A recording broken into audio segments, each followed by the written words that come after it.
Did you know that chronic wounds affect more than 8 million people in the United States? At the Pottstown Hospital Wound Care Center, we offer an evidence-based approach to heal chronic wounds.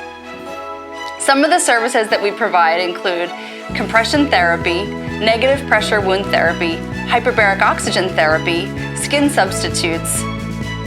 Hyperbaric oxygen therapy, also known as HBO, promotes healing for wounds by bringing increased oxygen to the wound site.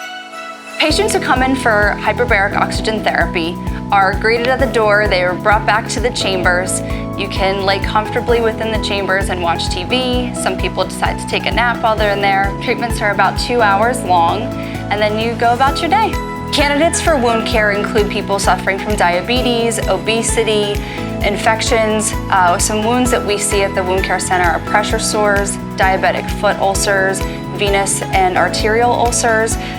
We also see post-radiation long-term effects from radiation therapy.